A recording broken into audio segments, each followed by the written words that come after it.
Welcome to the Giving Garden podcast, where we explore the power of giving, the connections that shape our communities, and the acts, big and small, that help us thrive together. As we step into the holiday season, many of us are preparing to give our time, energy, and love to family and community. But we often forget a simple truth. We can only give when our glass is full.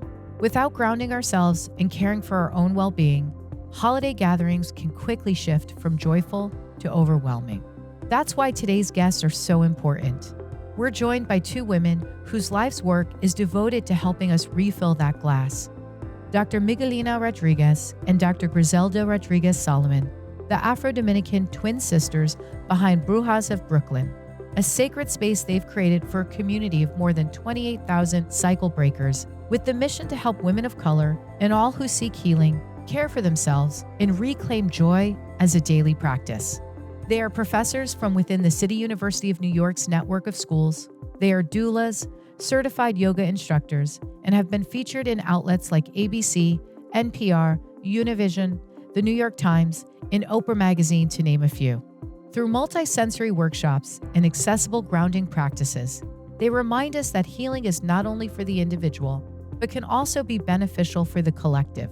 Because when we tend to ourselves, we also open the door to deeper connections with our families and communities. Today, they're here to guide us into the holiday season with practical tools for staying grounded and finding joy for a stress-free season ahead. Dr. Miguelina, Dr. Griselda, welcome to the Giving Garden podcast. Thank you. Thank you, Martina. Thank you so much. There's so much to talk about, and your body of work is so robust. I'm going to jump right in, and hopefully we can ask as many questions as possible in the short time we have together. So you both often speak about grounding. I've heard that language when I've looked at your work. We talk about grounding a lot. And I think it's such a wonderful term, but so many people don't really know what it means. What does grounding mean from your lens, and why is it so important during the holiday seasons? So this is Griselda. I love the question about grounding. What comes to mind is there's like a two-prong answer, because grounding has like two meanings for us. One is, in a spiritual sense, grounding is a practice that a person does if they're feeling a little scattered and spacey and maybe anxious. And you do things like touch the earth, put your bare feet on grass. You can sit like on sand. You can touch a stone, something from the natural world, and connect with it with the breath, so that then your senses could focus on the sensations and you could feel calmer.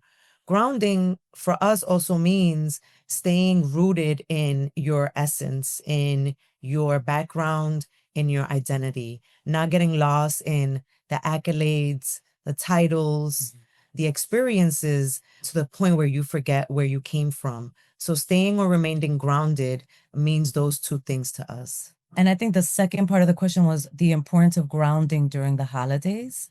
It's important to remain grounded on a daily basis, like morning practices, connecting with nature, even in a metropolis like New York City where we are, but especially during really high vibrating, high energy, loads of emotion, like the holidays. And in the US, capitalism, etc., there's like back-to-back holidays, right? Halloween is a holiday for us, absolutely. It's holiday season starts for us.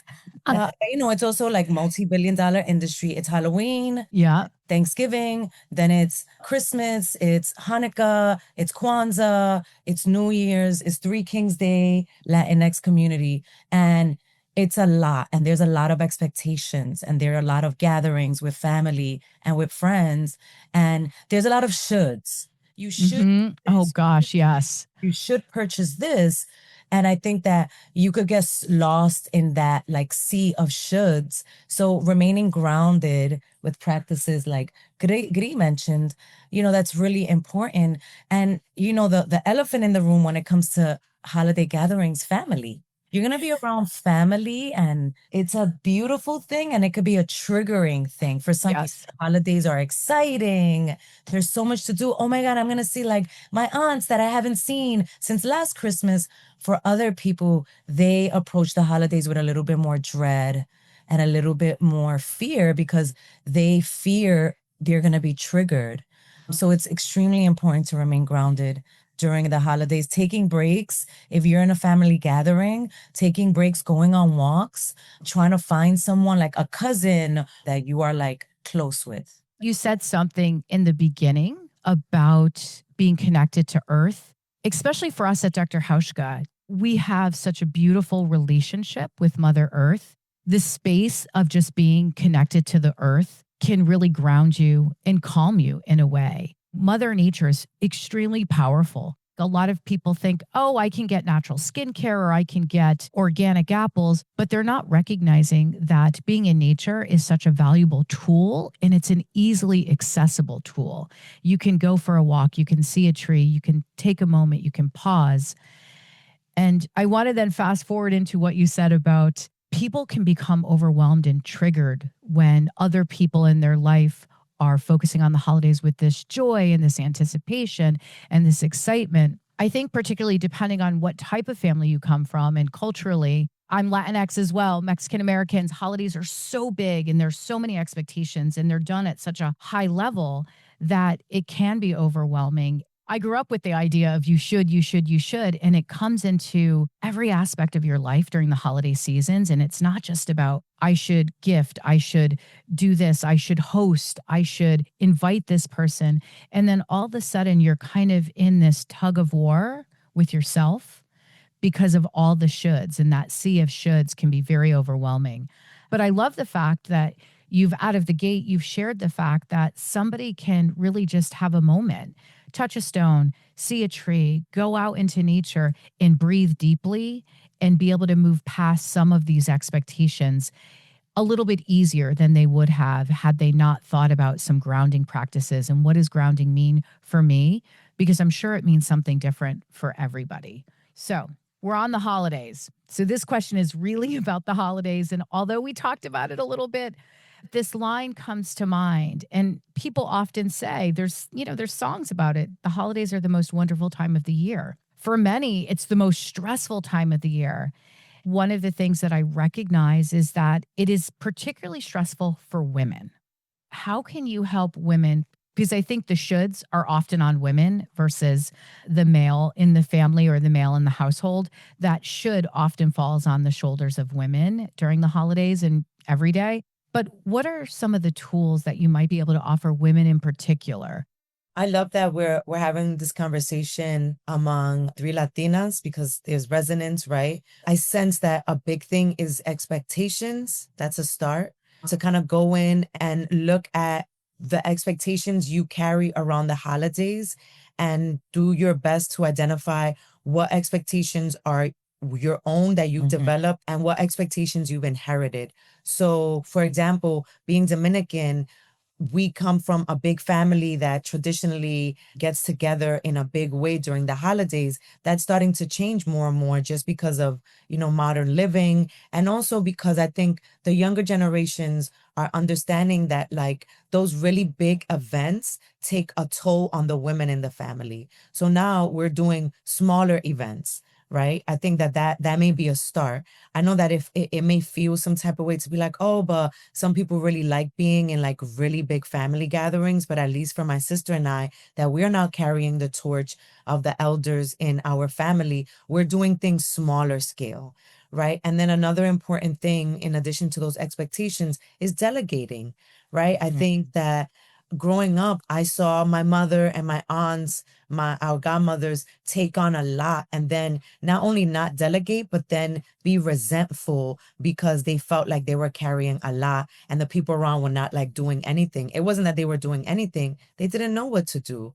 Right. So I think that now as a mother and a wife and again, inheriting the torch soon to become my sister now the elders for a lot of the generations in our family, we're modeling doing things in smaller scales because that way we can do things in ways where we can enjoy ourselves. A lot of women during holiday season put in so much work and they don't enjoy themselves. Yeah. I didn't get that until I was an adult. Like until it was my turn or I started to understand everything my mother was carrying. I'm like, oh my goodness, mommy is not even enjoying herself. And, I just want to add on to what Griselda said about delegating. And ironically, this is something she and I talk about a lot, her giving me advice. If you're going to delegate, then you have to relinquish control. Yeah. And the way that works for me, and I'm admitting to this, is I also delegate, but I'm like, I would like it if you did it X, Y, and Z, and then let it go. And I know that's not an easy task, but we have to learn to delegate and really relinquish control, because I think that the burnout that our elders is something that, as I'm wearing a t-shirt, maybe those that are listening, you can't see, my t-shirt says cycle breaker. We're breaking those cycles. I was immediately like, oh, all they have to do is say no. No is a complete sentence, but it's a lot more complex than that. Yes. Lot more Yes. complex when there's a lot of cultural expectation. When you didn't have people, women in particular, around you modeling what it looks like when a woman says no, period. Right. Another thing is learning how to rest. Our mother doesn't know how to rest. Yeah. She's very Catholic. She prays the rosary, and she's like, Miguel, can you take the chicken out of the fridge? She'll pray the rosary. Miguelina, Griselda, did you X, Y, and Z? And we're like, Mommy, you're supposed to be in prayer or resting. So maybe start the unraveling of that before the holidays start. I love what Griselda said. Sit and make a list. What expectations are mine? What expectations do not belong to me? They're cultural. The most important thing for me personally, gauge within yourself. Do I want to do this? Yeah. Both of you have said something so important that isn't just about the holidays.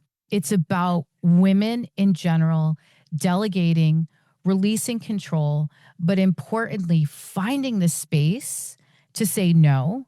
And that for any woman, I think, is very difficult, especially in the home, especially if you have been the carrier of the traditions, if you have been the provider of the space for the gathering, if you have been the cook, if you have been the baker, if you have traditionally done all of these things. When you look at everyday life for women in general, it is a very similar path, that there are so many expectations, whether it's at home or in your professional environment, that when I look at Latin women, I think that is the epitome of superwoman, right? Because there are so many expectations, and sometimes we don't even recognize their expectations because we're just doing it. We don't know how to do it any differently. You said something really important. Really start processing and think about this before the holiday, and understand what lane and what space you're willing to give and how much you're willing to do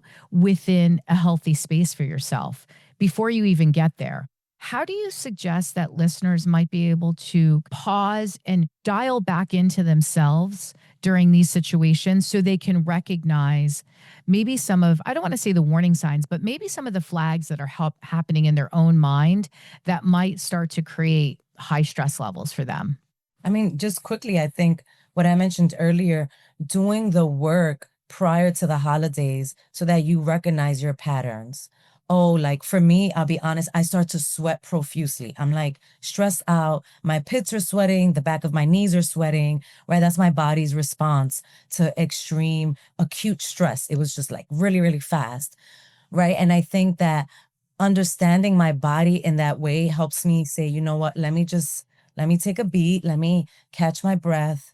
We're breath work teachers, so there's certain techniques that we could do to regulate our nervous system, bring our heart rate down. But ideally, you want to do that before the holiday season so that when you're in the eye of that storm, right, it doesn't catch you by surprise. Martina, I like the way you framed it, where, like Miga said, when you're in the eye of the storm and the stress starts to come up, a lot of people don't even notice it. It's come from legacies of women that modeled being able to carry stress in a way that we thought was like gracious, and until like She's so strong, until their body gives in, like our mother who had a heart attack 19 years ago, and we were like, whoa. But then yeah, it's from years of wear and tear of the physical and emotional body.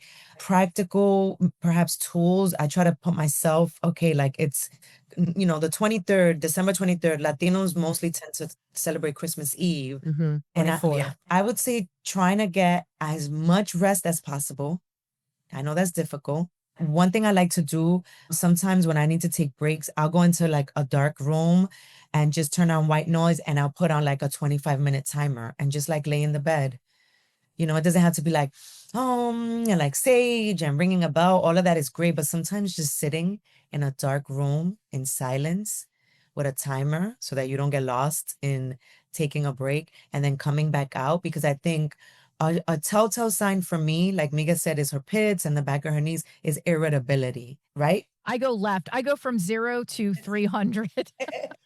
Gugri and we go left fast, and that's okay. We're human. But what I wanted to share was my sister and I are very big on ritualizing, brushing our teeth, setting a table. And I think that part of that ritualizing grounds you, it brings you into the present moment. And more importantly, it creates a sense of gratitude. Yes. If you're overwhelmed, like literally, I talk to myself. My fiance just caught me talking to myself in the bathroom. He's like, "Who? You're on the phone?" I was like, "No, just here." I was like cleaning up. Me to me. Me to me. Me to me. Really, really expressing gratitude. Sometimes, legit, I am like, thank you, Creator, for this beautiful pen. And thank you for the sunlight coming into my office. It may seem ridiculous, but gratitude is very powerful. Gratitude. It shifts your perspective, and you can just be like, thank you, Creator. Thank you, universe. I'm alive. I'm healthy, etc. And that brings things back to focus, because yeah, sometimes we could get caught up in these first world problems and we're so overwhelmed, and like my sister and I, admittingly, we do enjoy the holidays, although we do navigate melancholy. Melancholy is very common during the holidays. Yet we do our best to like create spaces of joy, because we have an extensive family, and there were a lot of elders. My mother's the youngest, and she's 83, and she's the last left. So we've had a lot of loss. We've lost a lot of aunts, all of our aunts and uncles. Our father passed away. We've had older cousins pass away. So then every year we are like, okay, we're so grateful that honestly such and such is here. We're so grateful that despite so and so not being here, we're still able to get together. I've always felt that gratitude is the foundation for joy, because when you start being grateful and you're finding that space of gratitude, then all of a sudden you're able to recognize the joy. People have these huge expectations of themselves, of each other, of family members, of community. And when those expectations aren't met, I think people start to feel deflated, and they're not able to be grateful for what is happening, because there's so many beautiful things that can happen during the holidays. I love the idea of ritual, because ritual is rhythm. Ritual gives you a sense of control that you may not feel, from my perspective, that you have during the holidays, because it's somebody else's house, it's somebody else's menu, somebody else invited all the people, and you have to be there and participate in a way. And that ritual that you're finding for yourself gives you a little bit of control over more than you think you have control over.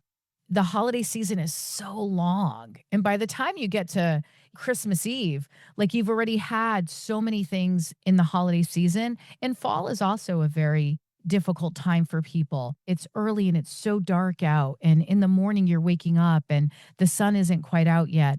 And that becomes a whole nother emotional, taxing thing on people leading right up into the holidays, when you're expected to be, especially women, you're expected to be vibrant and glorious and exciting, and you're the heart of it all.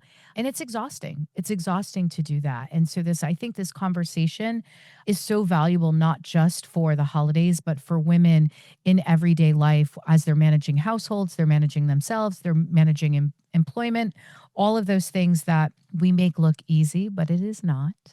Just because of the work we've done, and we've been on a spiritual journey for a while, and then creating, this beautiful platform from it, my sister and I are really comfortable saying no, right? We still have a little bit of work to do, but we are comfortable saying no. You said something earlier about, if you're the house that constantly hosts, that ended up being me. Like, I have the space. I love hosting. I'm constantly hosting, mainly for friends, but sometimes for family. So I decided to host New Year's one year, like friends, family, big event. There were going to be like 50 people in my home. I have like a full basement. Excited. We catered. There was cake.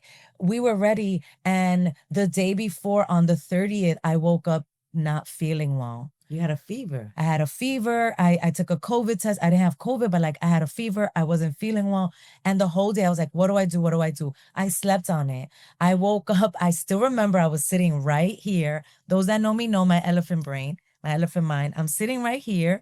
It is like 7 a.m. and I have a fever. I'm not feeling good. It's the 31st. And I'm like, oh my God, how can I cancel this? So many people made plans. And I look over, my microwave is here. I remember it was like 7:15. And I'm sitting here, Martina, doing like, well, it's gonna be 12 or 16 more hours, Miguelina. All you have to give is 16 more hours.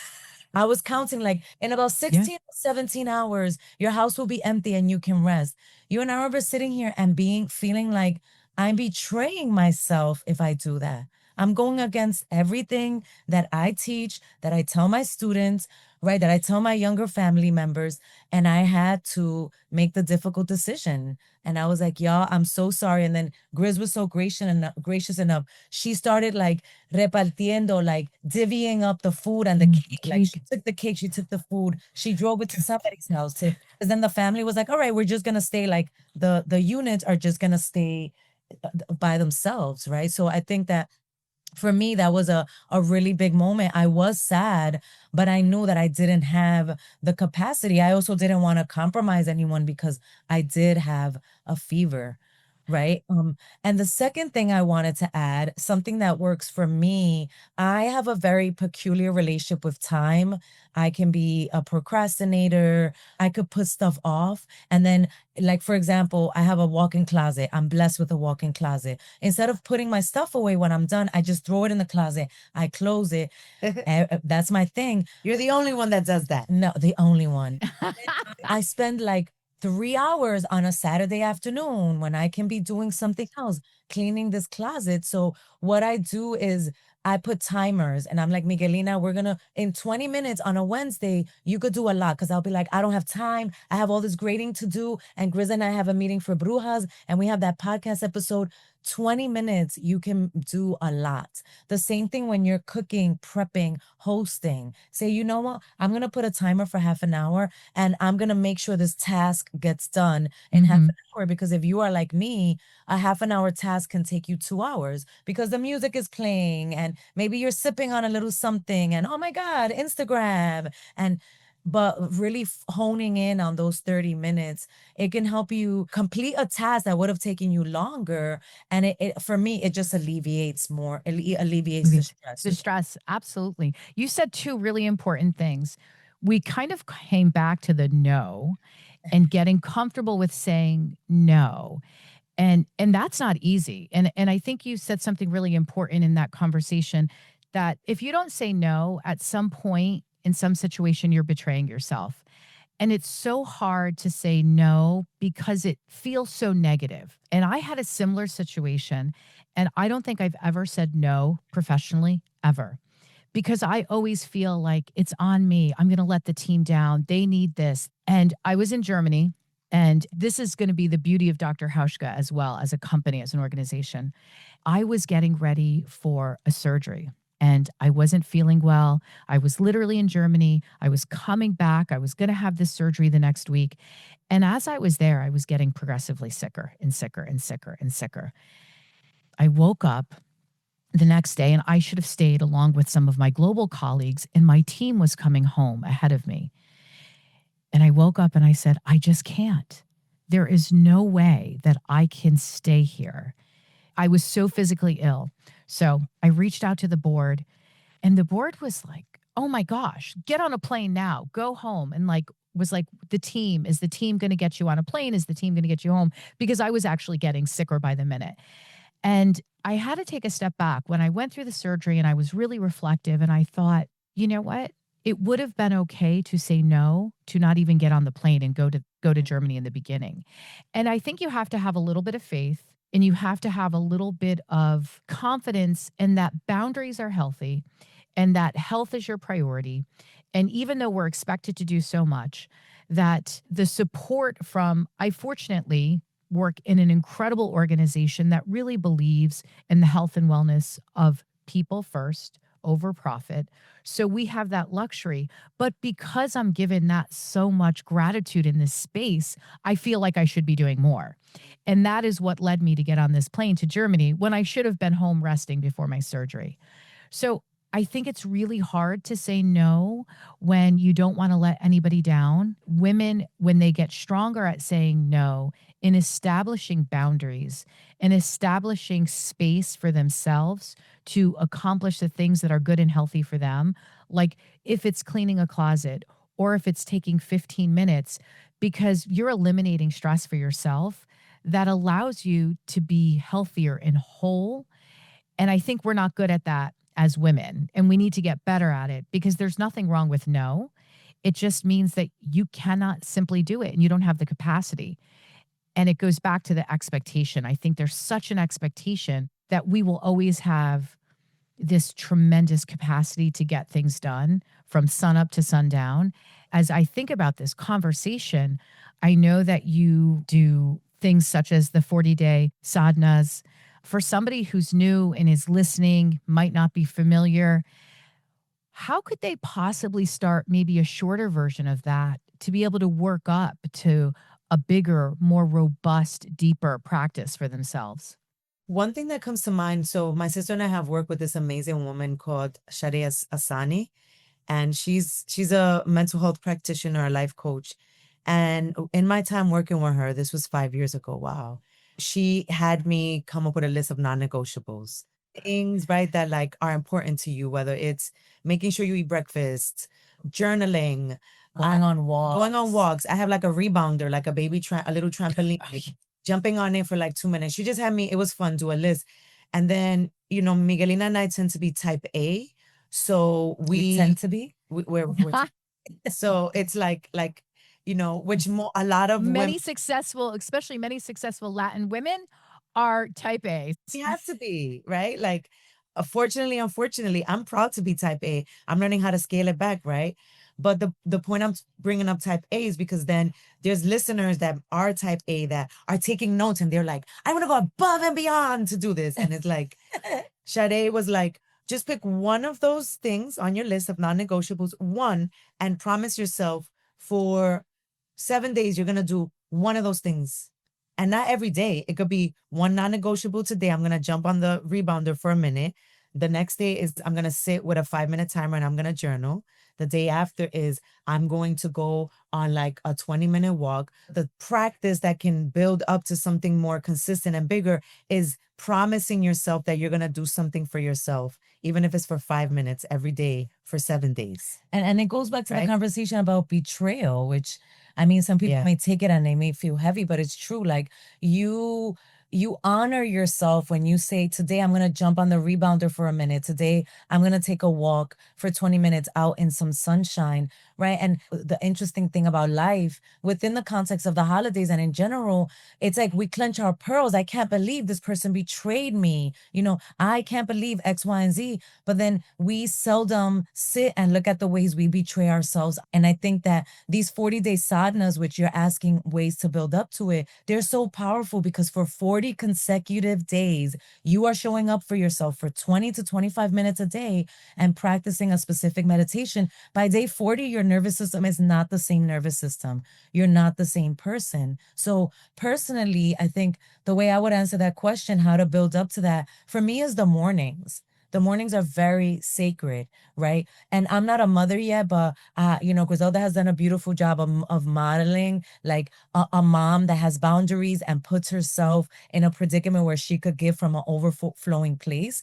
And it's really cute because she wakes up extra early, but then her Virgo son wakes up early too. And sometimes they bicker, because she wakes up and she's like, why are you up? And then he was like, I woke up and mommy was already up. And he's like super annoyed because she has taught him like this is what I need. Sacred space. And we say sacred space. And his thing is, right, he's 11, but he's been doing this since he was like 7, 8 years old. His thing is, I'm like, why do you wake up at 5 in the morning, 4:30 when he was younger? He's like, if I wake up at 4:30 or 5, I can play video games, I can read my book, I can just do fun stuff before I go to school.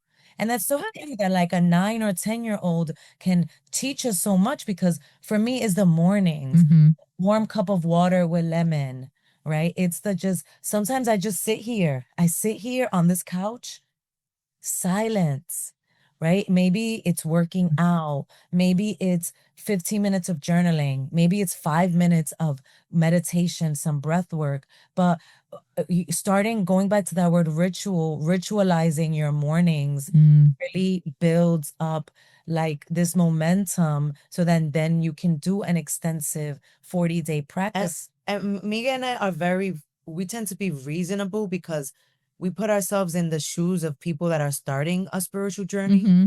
or maybe new to this concept of like wellness as a space, as a way to fill your cup and it can overflow. So although we listed a lot of things, we're ritualizing the morning and journaling and doing what you need to do. The bottom line is to make sure that you're doing something really special for yourself every day for at least a minute. And really special doesn't mean I'm going to go online and spend $150 on something I like. That can be it, right? But it can just be like, I'm going to drink a warm cup of water first thing before I, down the macchiato with a croissant. That sounds so good. But The way you're framing this is you are creating access for wellness. yes. Something that I think is so important for everybody is access. Sometimes there's so many obstacles to access things in life. And the things you're talking about, anybody can have access. And the idea of ritual, non-negotiables, I love. When you think about that, people often have non-negotiables at work, but they don't have non-negotiables for themselves in their personal space, which I love that. This type Aer was taking notes. Of course. I love that we're having a conversation that is really open and accessible to anybody. And it brings me to the next thing. I love this so much. I love this so much. This is so powerful. When I read this and I heard this, you talk about joy as a form of resistance. Amen. Yes. That is so powerful. And joy is available to anybody. That statement in itself is so powerful. And I would love for you to share a little bit with our listeners. Where does that come from? And from your lens, what does that mean?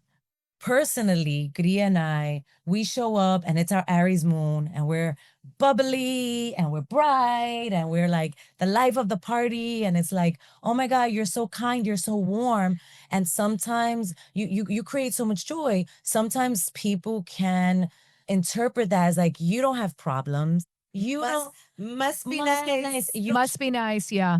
The joy that we embody and share with the world comes from pain and comes from hardships, comes from last year, a month apart, each of us suffering an ectopic pregnancy. Like comes from like just health scares, comes from relationships falling apart, comes from being in abusive romantic relationships. So on a micro level, we embody joy, because if not, y'all, we would fall apart. Independent of what we navigate in our individual lives, the state of the world is one that if you don't cultivate joy, this world, especially these days, is going to swallow you whole and it's not going to spit you back out. It's going to swallow you whole. So for me, it is imperative to create joy and not on some like a Pollyanna, like everything's fine, everything's fine. I love that. I love that cartoon is like the dog, like in front of his laptop with a cup of coffee and there's like flames in the back. It's like he's like shell shocked, like everything's fine. Not that, but creating it from a sense of like, wow, I felt really good after I said X. I felt really good after I did Y, within the context of joy, because it is life-saving. Now, what I was going to say, and I'm kind of telling you how Please tell me how to answer the question. On a deeper ancestral, like enslaved ancestor like level. I love the question about joy as a form of resistance, like to tell listeners a little bit about that. Like, why not? Like, simply put, like, why not be joyous, right? Especially from people, women, right? One of the classes I teach within the City College of New York is called Decolonizing the Witch. So I bring students on a journey of what women have had to endure, powerful women, herbalists, the seers, right? The masters, the Midwives. midwives, the masters of reproductive cycles. Those were the ones that were really dangerous to the men that were starting to create this framework for what we now understand to be capitalism. And they were ostracized, and some of them were killed. And there were generations of magic that were repressed to the point where we're now finding it accessible to reclaim some of that magic. But you know, if you're a woman, if you're a person of color that comes from legacies of enslavement and disenfranchisement, immigrants themselves or offspring, children of immigrant that have had to fight so hard to come to a different country, you know, whether in Europe or the United States, and build a life for themselves. Like, if you're products of any of those groups, why not?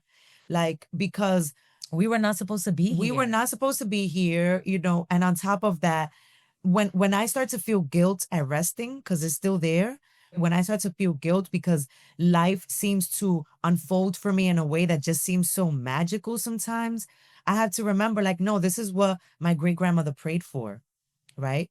This is what my mother left her entire village, literally, of 11 brothers and sisters and her mother in the late 70s to come to this country with very little money, with no access to English, and a very small network of people here to now build this empire, which is these three, because my brother as well, successful, builds homes with his bare hands with no type of formal training, right?